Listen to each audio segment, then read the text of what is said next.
Hello and welcome to this WekaIO how-to tutorial. In this video, we will be setting up a WekaIO matrix cluster in AWS. Let's begin by examining the requirements needed before deploying the matrix cluster. To start, we will review your AWS environment.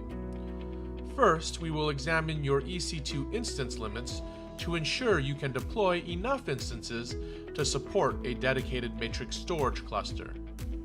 Next, we will examine your VPC configurations to ensure that the automated installer will successfully set up the sandbox environment.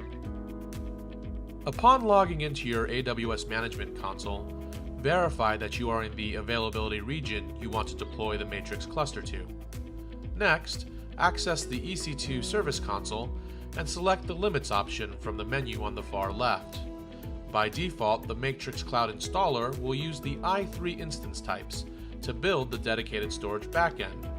This is so Matrix may leverage the attached NVMe instance storage for the specified shared file system. For environments where you want to test functionality and play with the basic Matrix control systems, smaller instances such as the i3 2x large may be used. For environments where you want to test performance, larger instances with better dedicated networking is preferred, such as the i3 8x large or the i3 16x large. If your current limit is too low, you may use the link next to the desired instance type to create a support ticket requesting an increased limit. Now we will switch over to the VPC Service Console. We will review the settings to see that they are configured to allow the automated installer to function successfully on the desired VPC and subnet. From the Your VPC Subconsole, select the destination VPC and check to see that the DNS host names and resolution have been enabled. Next, we will review the target subnet.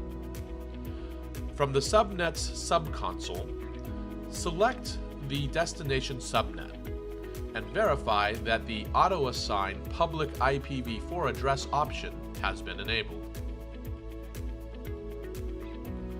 Finally, select the route table subconsole and choose the route table associated to your target VPC and subnet. Verify that the routes defined in the table include an open outbound route to an internet gateway. With your AWS environment prepared, you can now use the WekaIO Start portal to deploy your cluster. To use the Start portal, you will need a WekaIO user account. This can be obtained with a valid email address. First, we will review the Start portal options. These options will help customize your CloudFormation template. Then, we will use the template to deploy your matrix storage cluster into the desired availability region. And finally, we will access the Trinity Management Console deployed by the newly created cluster.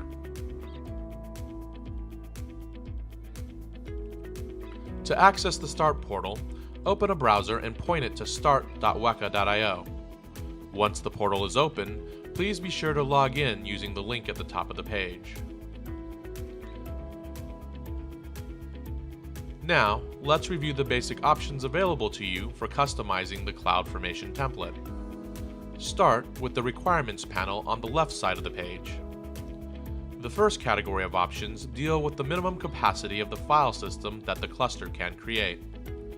The total capacity may be designated in either gigabytes or terabytes. You may skip the tiering option as it is not yet a valid configuration choice. The next category of options deal with the parameters defining the level of performance the cluster will be able to provide. You have the option of choosing either IOPS or bandwidth to target. As a standard user, these options do not differentiate between the burst performance of an instance and its sustained performance. So we will modify the IOPS parameter as this will provide a number that is relatively stable between the instance's two performance characteristics. The last category deals with where you want to deploy the cluster. Simply choose the desired availability region you prepared earlier.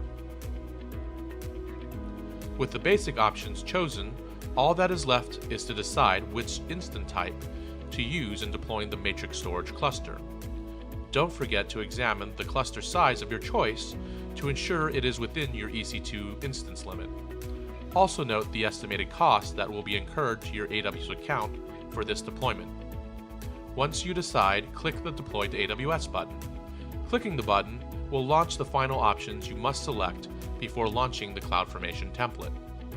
If the options are to your liking, click the Deploy to AWS button and you will be taken to your CloudFormations console. From the CloudFormations console, there are a few final items that must be defined to start the launch of the cluster. First, provide a unique name for the stack to be deployed. Next, select the prepared VPC and subnet. Follow this by selecting an SSH key that will be used to access the cluster's instances later. Finally, check the box acknowledging that the template will create IAM resources, and then click the Create button to launch.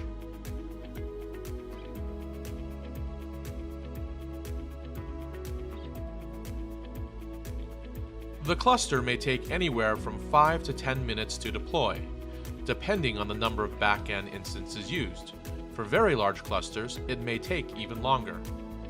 Once the template has completed, you can check out the Outputs section of the stack to access a link for the Trinity Management Console.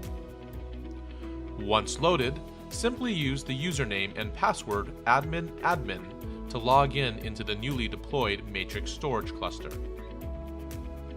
Thank you for watching this video.